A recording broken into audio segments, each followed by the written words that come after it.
Samuel Mvongo Ayolo, le chef de cabinet du président du Cameroun, serait fortement engagé dans cette initiative, demandant l'aide du président Paul Biya et faisant pression sur le ministre de la Défense. Désolé de vous interrompre, ce rapport peut contenir des commentaires soumis au choix de l'auteur. S'il vous plaît, si vous êtes nouveau sur cette chaîne, veuillez vous abonner et activer la cloche de notification. De cette façon, vous serez averti lorsque nous publierons de nouveaux rapports sur cette même chaîne. Merci.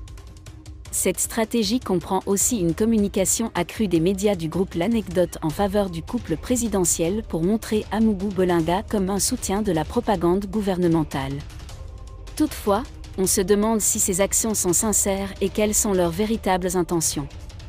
Alors que la libération d'Amougou Bolinga semble se préparer, des doutes apparaissent sur la disparition de pièces importantes du dossier judiciaire, notamment des données téléphoniques.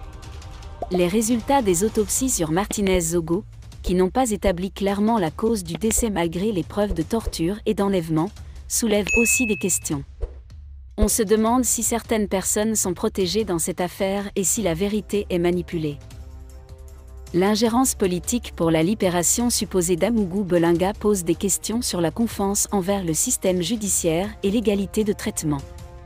Malgré des affirmations d'innocence, ces efforts interrogent sur l'honnêteté de l'enquête et le respect du processus légal. Alors que l'attente se poursuit, il est important de rester concentré sur la vérité derrière le meurtre de Martinez Zogo et d'assurer un procès juste et transparent. Les médias auront un rôle essentiel pour informer l'opinion publique en cas de doute sur la procédure. Malgré nos efforts pour lutter contre la fraude, les détournements de fonds publics, la corruption continue de saper les fondements de notre société. J'ai souvent parlé de ce sujet et dit ma détermination à éliminer ces comportements antisociaux. Des sanctions sévères ont été prises ces derniers mois. Nous n'allons pas nous arrêter là. Ceux qui se sont enrichis aux dépens de la fortune publique devront rendre des comptes. Rires généraux dans la salle puis applaudissements fournis de l'assistance, parmi lesquels, les puissants barons du régime.